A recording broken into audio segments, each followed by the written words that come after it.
Olá pessoal, meu nome é Isabel, eu tô aqui hoje com a minha dupla Maria de Luz e a gente vai falar um pouco sobre as informações trazidas pelo relatório Luz sobre o ODS 1 e sobre o ODS 5.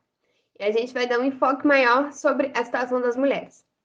Então, no ODS 1, que é a erradicação da pobreza, cujo objetivo geral é erradicar a pobreza em todas as suas formas, em todos os lugares, eu vou fazer um panorama geral primeiro e depois eu falo um pouco melhor sobre a situação das mulheres. Então, em um panorama geral, o ODS-1 ele não se encontra muito bem no Brasil, porque das 7 metas associadas a esse ODS, 6 se encontram em retrocesso e uma se encontra ameaçada. Esse quadro negativo, ele ocorre devido à alta taxa de desemprego no Brasil e à perda de direitos que foi gerada pela má gestão da pandemia de Covid-19. Então, citando alguns problemas que envolvem a realização desse objetivo no Brasil, a gente encontra dificuldades de acesso a dados que deveriam ser públicos e até mesmo da obtenção desses dados, devido aos cortes de verba no IBGE. A falta de informação adequada, ela pode gerar uma falsa percepção da realidade, o que é um risco à realização dos objetivos do desenvolvimento sustentável. O relatório Luz expõe também uma situação alarmante nesse contexto de crise política e sanitária, que é a colocação da parcela mais pobre da população como a fiadora dos impactos de crises, bancando a perpetuação dos privilégios das classes mais altas. Isso fica extremamente claro com os dados apresentados pelo relatório, porque ao final de 2020 era de 113 milhões o número de pessoas em situação de insegurança alimentar no Brasil. Isso representa mais da metade da população, e 66 novos bilionários, por outro lado, o que deixa muito clara a desigualdade de distribuição de renda. No geral, é possível dizer que a gente não presenciou avanço em nenhuma das metas associadas ao ODS 1, enquanto as reformas previdenciárias e trabalhistas dos últimos anos, os cortes de verba realizados na educação e nos programas de assistência social, a falta de demarcação de terras, falta de preocupação com os direitos indígenas, falta de preocupação com os quilombolas, o descaso com as parcelas minoritárias e historicamente mais prejudicadas, garantiu o retrocesso de diversas metas, cuja recuperação a gente não consegue prever no cenário atual. Agora, falando um pouco sobre as mulheres nesse aspecto, a gente teve um aspecto relativamente positivo durante a pandemia, que foi o pagamento do auxílio emergencial, que ele possibilitou que mais de 4,2 milhões de mulheres negras saíssem da situação de extrema pobreza em que se encontravam. Mas por que esse é um aspecto relativamente positivo? Porque o auxílio emergencial ele não chegou a abranger todas as pessoas que precisavam dele, e o seu corte drástico foi sentido pela parcela mais pobre da população.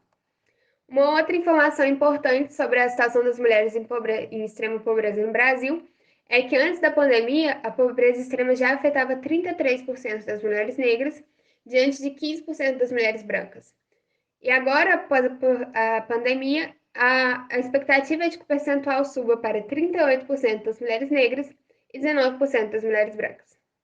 Dando continuidade aos apontamentos da Isabel, é importante ressaltar que nosso diagnóstico do relatório Luz parte do pressuposto que a desigualdade econômica de gênero é um impasse para a erradicação da pobreza no Brasil. Por isso, consideramos indispensável apresentar o ODS número 5 sobre igualdade de gênero, além do que já foi apresentado sobre o ODS número 1.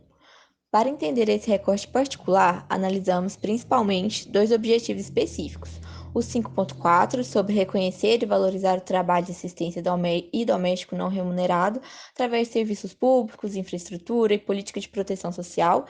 e a meta 5.A, sobre empreender reformas para dar às mulheres direitos iguais aos recursos econômicos, como acesso à propriedade, controle sobre a terra e até mesmo acesso a serviços financeiros. Nesse viés, observamos que as políticas ou ações correspondentes de cada uma dessas metas foram interrompidas, modificadas ou tiveram seu orçamento completamente esvaziado, ou completamente ou em partes, o que quer dizer que ambas as metas sofreram um retrocesso. Sobre a meta 5.4, foi perceptível que as trabalhadoras domésticas não tiveram um amparo de políticas públicas para se protegerem durante a pandemia e, apesar do auxílio emergencial citado pela Isabel, essas mulheres enfrentam uma situação que reforçava o estado de pobreza em que muitas já estavam antes mesmo da crise sanitária. Ou seja, não houveram avanços que auxiliassem na erradicação da pobreza. Já sobre a meta 5.A, percebemos que houve um aumento dos empecilhos para garantir direitos iguais aos recursos econômicos e à propriedade, como ocorreu, por exemplo, no despejo de comunidades quilombolas durante a crise sanitária, o que afetou de maneira mais incisiva as mulheres negras. Esse afastamento do direito à propriedade e o controle da terra foi outro fator que permitiu a manutenção de níveis distintos de pobrezas no Brasil. De modo geral, durante a crise sanitária, percebemos que as mulheres são a maioria das trabalhadoras nos setores mais atingidos pela Covid-19 e detêm as posições mais precarizadas de menor remuneração. Isso quer dizer que, na linha de frente de enfrentamento à pandemia, as equipes de enfermagem, em sua grande maioria, são compostas por mulheres negras, que estão mais expostas aos riscos e seguem distantes de suas famílias para prevenir o contágio ao coronavírus, o que leva a jornadas ainda mais extenuantes de trabalho. Em outras palavras, a análise de gênero demonstrou que mulheres tiveram ainda mais empecilhos para saírem do ciclo de pobreza durante a crise sanitária. Além disso, no trabalho doméstico faltam incentivos à equidade de gênero, fazendo com que muitas mulheres permaneçam em situação vulnerável de pobreza.